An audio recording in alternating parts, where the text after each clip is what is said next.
Muy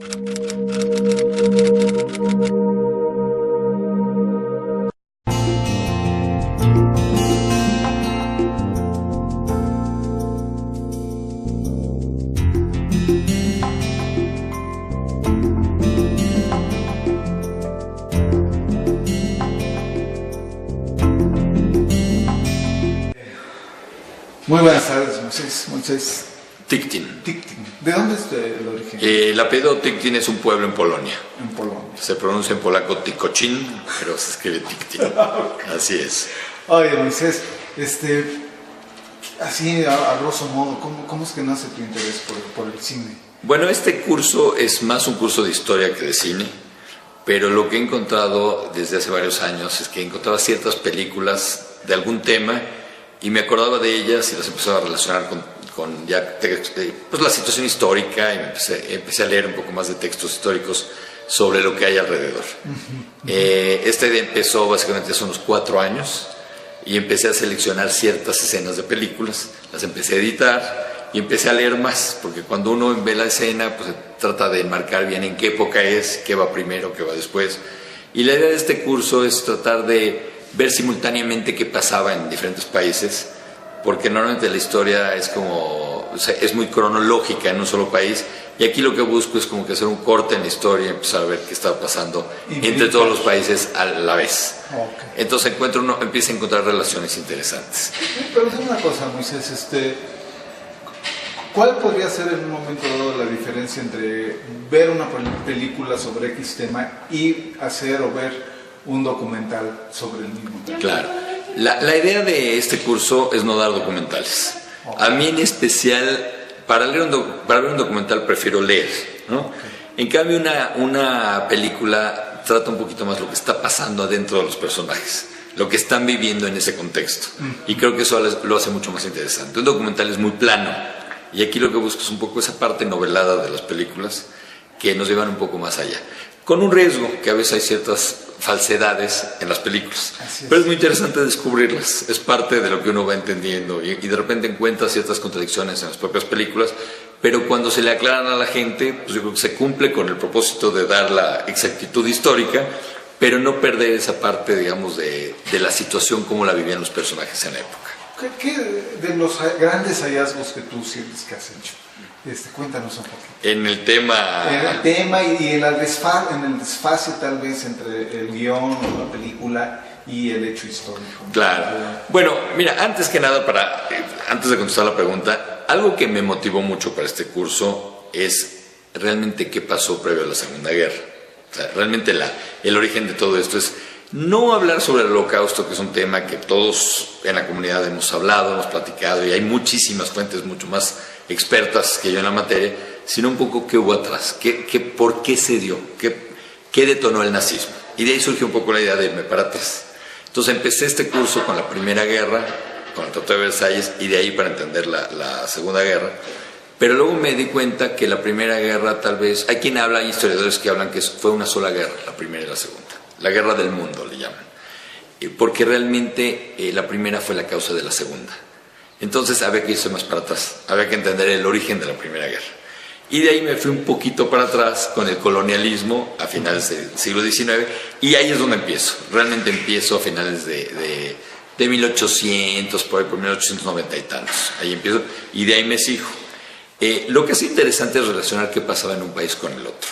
Conocemos bastante bien la historia de Europa Occidental, de Inglaterra, de Francia, de Alemania, pero no conocemos nada a detalle de Europa Oriental y de Asia. Entonces yo enfatizo un poquito este imperio austrohúngaro, que de ahí surgieron después países importantes independientes como Checoslovaquia, Hungría, la propia Bulgaria y inclusive una parte de Rumanía. No eran repúblicas, esas se fundan hasta después de la Primera Guerra. Eran los casos donde la gente se acostaba rumano y se levantaba polaco. Exactamente, cambiaban todo el tiempo. Y sí, claro, la historia de Polonia fue dividida, fue independiente, volvió a ser colonizada por Rusia, parte por Alemania, parte por Austria. Entonces, esa parte, sobre todo donde más población judía había en Europa, pues era en la parte de Polonia. Entonces era muy interesante para mí entender qué había pasado en esos países durante este periodo. Entonces una parte de los hallazgos, yo diría, es descubrir qué pasaba con esas comunidades durante esta guerra. Por ejemplo, hoy en la clase de hablamos de la Primera Guerra en el Frente Oriental, y ahí hubo muchísima violencia del ejército ruso contra las poblaciones judías, cosa que no se sabe, ¿no? De hecho, los ejércitos alemanes trataron mucho mejor a las poblaciones judías de Europa Oriental en la Primera Guerra. Entonces son de esas cosas que, teniendo uno en mente la Segunda Guerra, no pensarías que algo así ocurrió. Pero ahí, por ejemplo, nos hace mucho sentido la referencia de cuando empieza la Segunda Guerra Mundial. Había dentro del ejército prusiano había habido judíos que habían recibido condecoraciones incluso. Claro, ¿no? claro. Sí, porque la Primera Guerra fue la primera guerra importante. Bueno, entiendo que fue la primera guerra donde lucharon judíos en ambos frentes. Porque ahí no era ir al ejército voluntariamente como en las guerras del siglo XIX. Ahí hubo conscripción obligatoria. Entonces, pues todos los jóvenes tenían que ir. Y había mucha población del lado francés y había mucha población del lado alemán. Un tema importante que salió en este curso, y lo di en una película sobre el caso Dreyfus, la película se llama Prisionero de Honor, habla mucho sobre esta población de Alsacia-Lorena, el territorio en medio, que había una población judía muy importante. Entonces, ese tipo de descubrimientos van cuajando, van saliendo. Otro tema importante es relacionar los personajes. Por ejemplo, trato el tema de Sudáfrica, de la guerra de los afrikaners, los Boers, y ahí se encuentran tres personajes importantes después en la política. Uno es uno que fue presidente de Sudáfrica, no tan conocido, Botha, exactamente. Otro fue Churchill, que era corresponsal de guerra, era periodista, y otro fue Gandhi, que era camillero por el ejército inglés, como ciudadano hindú, colonia inglesa.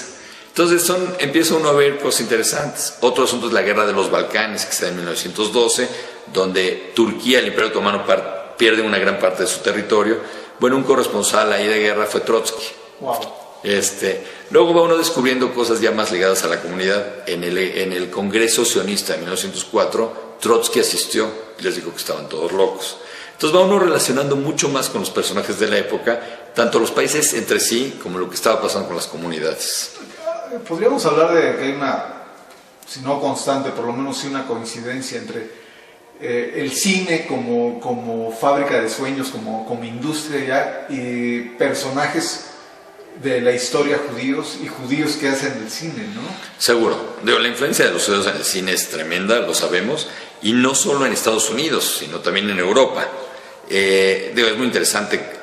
Ya sería otro tema, pero la historia del cine de Estados Unidos pues, fue una industria que no existía y que no había feudos, que no había barreras de entrada, y por eso muchos judíos se lanzaron a producir cine. Claro. Pero es cierto, muchas de estas películas tienen que ver con el tema judaico. La película Amanecer del siglo, pues wow, justamente la historia de una familia húngara de finales del siglo XIX a casi la actualidad, ¿no? Muy interesante, y además toca temas de antisemitismo, toca temas de asimilación, de cómo incorporarse a la sociedad no judía y los sacrificios que tenía que hacer esta familia en términos de dejar el apellido, cosas así. Entonces van saliendo temas muy interesantes, muy ligados al judaísmo en algunas películas. Oye, si tú tuvieras que hacer una película... Ese sí no es mi tema. Pero si tú tuvieras que hacer una película de aquí, digamos, que narre un poco del que te gusta, del 2020 en adelante, que metiendo personajes judíos o la situación o comunidades judías, ¿cuál sería la trama? Es una pregunta muy difícil para mí. No le he pensado todavía. La verdad es que no tengo una respuesta todavía. Yo creo que todavía falta un poco en este curso llegar a qué sigue, ¿no? Todavía estoy muy inmerso en la parte histórica de ver qué pasó. Afortunadamente. Es una pregunta que hoy no podría yo contestar. No lo sé todavía. No, ok. Oye, y la última pregunta sería, como fuente histórica, entonces tú validas las películas como una fuente histórica o como una fuente de buscar la verdad dentro de... Mira, lo que ocurre es que vas empezando a leer. Al principio yo empecé a leer mucha novela histórica, que es una forma interesante de entrar a la historia, pero no necesariamente exacta, ¿no? Históricamente. Y luego ya te metes más a fondo a los libros de historia, ya puros, y entonces empiezan a salir las contradicciones. O entras a una película y dices, a ver, este personaje no debería estar allá. Por ejemplo, en la película Nicolás y Alejandra, que habla sobre los zares, Nicolás y Alejandra, ¿no? Hay un ministro que aparece ahí que no tendría por qué estar porque ya lo había corrido el zar. Sin embargo, juega el rol de la conciencia. O sea, es un personaje que a propósito lo ponen. Yo pensé que era un error histórico de la película. Y un alumno en estos cursos me dijo, no, es la conciencia del zar. Wow. Entonces son descubrimientos que uno va haciendo muy interesantes. Oye, ¿cuántas películas, cuántas horas las... Bueno, horas son muchas. No, pues que yo no tengo prisa, no me dedico a esto profesionalmente, entonces no tengo prisa. Pero sí le dediqué muchísimo tiempo a editar unas 60 películas. 60. Tengo más, pero editadas deben ser algo así como 60. Y bueno, la lectura alrededor de esto pues lleva ya muchos años de estar leyendo. No tendré la idea de cuántas horas llevo, pero sí son muchas. Nada más para que nos dé coraje, ¿de cuántas películas consta tu... Bueno, yo creo que debo tener unas 110 películas. Y como unos 60 libros relacionados con el tema. Porque al final empiezas con películas, pero acabas leyendo para realmente asegurarte de que la película es históricamente correcta. Por otro ejemplo, por ejemplo, la película Cabaret, muy interesante, claro, que te narra de Liza Minnelli. Hay ciertas inexactitudes. O sea, ya el cabaret ya había pasado, ya era muy cerca del nazismo, ya no estaba ahí. O sea, hay temas cronológicos que sí sufren un poquito por la película, pero uno se da cuenta que es más importante que la historia fluya con ese argumento para dar a conocer el tema. Y eso lo explico en el curso. Oye, aunque voy a decir algo que ya repetí porque dije que era la última pregunta, pero no te apures. Trataré de ser la última pregunta. ¿Qué te parece a ti, tanto como películas, es decir, como producto, Novia que te vea, Ocho Candelas, Un beso a esa tierra? Yo creo que son películas interesantes. Siempre el tema judaico creo que es algo importante que se debe dar a conocer. Yo creo que todavía, no son superproducciones, ¿no? Son producciones modestas que tienen sus errorcitos, tienen sus detalles, pero yo creo que es un esfuerzo que debe seguir. Y además es importante que haya cine en México sobre el tema judaico. Es algo que yo creo que debe seguir hacia adelante. Yo, como digo, no soy especialista en cine, yo más bien me dedico a la historia y la aderezo un poco con películas, por eso no me considero un experto en cine, pero yo creo que toda historia que se puede reflejar en el cine tiene un impacto mucho mayor. Creo que un éxito de este curso es que gente que no iría a una clase de historia, porque a los 15 minutos ya estaría a medio de dormirse, pues cuando pasas la escena de la película, la gente se identifica, ve lo que hay alrededor, no solo la parte política, sino todo el tema económico, social, como vivía la gente, y un poco se meten a la trama de la película, que también suele dar interés adicional. Oye, para terminar, para ti, de este periodo que tú estás dando, ¿cuál es la mejor película? Bueno, yo hasta ahora he dado 3 clases en este ciclo, que es desde el principio de siglo, como decíamos, finales del siglo XIX, hasta la Primera Guerra, que es donde voy ahora, pero para mí es más importante lo que falta, que son una serie de clases, yo pensaría unas 7 clases más, donde sí pudiéramos ver toda la parte de Tratado de Versalles, de seguirnos sobre todo a los años 30, bueno, pasando por la Gran Depresión del 29, viviendo en los años 30, que fue una década terrible para la humanidad, donde el fascismo dominó. Todas estas repúblicas independientes de los 20 desaparecieron y se volvieron en dictaduras fascistas, la gran mayoría de ellos, para dar entrada ya a la parte de la Segunda Guerra. Muy buenas películas de esta etapa, yo diría que Noche de Paz, una película sobre la guerra de trincheras, justo en la época navideña, con una connotación muy interesante. Por otro lado, pasamos hoy la película Galípoli, de una situación muy especial entre los turcos contra el ejército australiano y neozelandés. Muy buenas películas las dos. Nicolás y Alejandra, del Templo de los Ares, es excelente.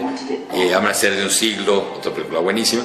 Y ya mucho más adelante yo recomendaría esta película del mayordomo de Anthony Hopkins, que ahorita me acuerdo el nombre, que es una película muy buena, sobre todo sobre el tema pacifismo inglés, que no querían ver el avance del nazismo.